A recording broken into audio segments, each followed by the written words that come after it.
नमस्कार मित्रांनो, तुमचं पुन्हा एकदा आपल्या चॅनलमध्ये स्वागत आहे. आजची भरती म्हणजे भारतीय डाक विभागामध्ये आता 28,740 पदांची पदभरती निघालेली आहे. यामध्ये तुमची शैक्षणिक पात्रता फक्त 10वी पास असणार आहे आणि यामध्ये तुमची कोणतीही एक्झाम न घेता तुमचं येथे फक्त 10वीच्या मार्कावरती सिलेक्शन प्रोसेस होणार आहे. या व्हिडिओमध्ये तुम्हाला या भरतीची संपूर्ण माहिती बघायला भेटणार आहे. त्यामुळे व्हिडिओ शेवटपर्यंत नक्की बघा. व्हिडिओ आवडल्यास लाईक करा, चॅनल सबस्क्राईब नक्कीच करा. जर तुम्ही अजूनपर्यंत एअरपोर्ट अंतर्गत जी नवीन पदभरती निघालेली आहे ती जर नसेल बघितली तर मी या व्हिडिओ डिस्क्रिप्शनमध्ये त्यावर लिंक देत आहे, तुम्ही ती पण व्हिडिओ नक्की बघा किंवा चॅनलमध्ये जाऊन बघू शकता. कमेंटमध्ये मला तुम्ही नक्कीच सांगा की महाराष्ट्रामधून कोणत्या जिल्ह्यातून तुम्ही माझ्या व्हिडिओ बघता, कारण की त्या जिल्ह्यामध्ये ज्या नवीन भरती येतील त्याची अपडेट मी तुम्हाला देतच राहील. तर चला स्क्रीनमध्ये बघा, तुम्हाला संपूर्ण जाहिरात दिसत आहे. तर बघा, ऑर्गनायझेशन नेम असणारे department of post, Indian post office अंतर्गत ही पदभरती असणारे. पोस्ट नेम असणारे GDS. यामध्ये पदसंख्या असणार आहे 28,740. त्यानंतर बघा, तुम्हाला शैक्षणिक पात्रता काय लागणार आहे, तर यामध्ये शैक्षणिक पात्रता फक्त तुमची 10वी पास असणार आहे. बघा, आता तुम्हाला स्क्रीनमध्ये दिसत आहे की कोणत्या राज्यामध्ये किती वेकेन्सी रिक्तात.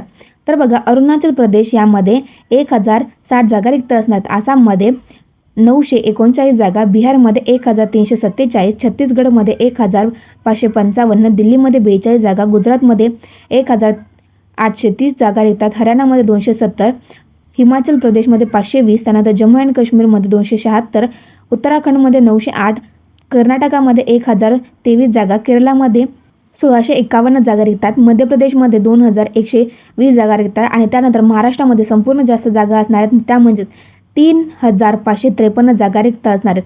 नंतर तुम्ही बघून घ्या कोणत्या राज्यामध्ये किती वेकन्सी रिक्तात. अशा टोटल मिळून 28,740 पदांची ही पदभरती असणार आहे. तर बघा, आता यामध्ये असे कोणते डॉक्युमेंट आहे जे तुमच्याकडे असणे आवश्यक असणार, तर तुम्ही ते अप्लाय करू शकता. तर सर्वप्रथम तुमच्याकडे फोटो, सिग्नेचर, आधार कार्ड, पॅन कार्ड. त्यानंतर तुम्ही कास्टमध्ये असाल तर कास्ट सर्टिफिकेट, नॉन क्रिमिनल आणि तुमचं एज्युकेशन क्वालिफिकेशनमध्ये तुमचं 10वीचं सर्टिफिकेट तुमच्याकडे असणे आवश्यक असणार आहे. बघा, तुम्हाला एज लिमिट काय लागणार आहे, तर तुमचं 18 ते 40 वर्ष तुमच्याकडे एज लिमिट असणे आवश्यक असणार, तर तुम्ही इथे अप्लाय करू शकतात. OBC करता 3 वर्ष तुम्हाला ते कन्सेशन मिळेल आणि SC आणि ST कॅटेगरीसाठी येते 5 वर्ष तुम्हाला येथे एजमध्ये कन्सेशन भेटणार आहे. बघा, आता यामध्ये तुमचं जॉब लोकेशन हे ऑल ओव्हर इंडिया असणार आहे आणि येथे भारतातील कोणताही मेल अँड फिमेल दोन्ही कॅन्डिडेट अप्लाय करू शकता. तुमची जी सॅलरी असणार आहे ती ॲज पर रूलच्या हिशोबाने तुम्हाला दिली जाणार आहे. त्यानंतर बघा, ॲप्लिकेशन फी किती लागणार आहे तुम्हाला.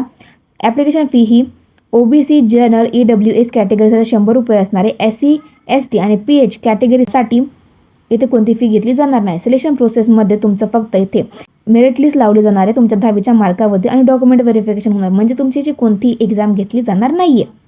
बघा, आता ॲप्लिकेशन स्टार्टिंग डेट काय असणार आहे, तर ॲप्लिकेशन स्टार्टिंग डेट ही 20 जानेवारी 2026 पासून होणार आहे व ॲप्लिकेशन लास्ट डेट ही 4 फेब्रुवारी 2026 असणार आहे. ॲप्लिकेशन मोड हा पूर्णपणे ऑनलाईन असणार आहे. डिस्क्रिप्शनमध्ये तुम्हाला ॲप्लिकेशन लिंक भेटून जाईल. जे कोणी पण यासाठी पात्र असणार त्यांना नक्कीच फॉर्म भरा. व्हिडिओ आवडल्यास लाईक करा, चॅनल सबस्क्राईब नक्कीच करा.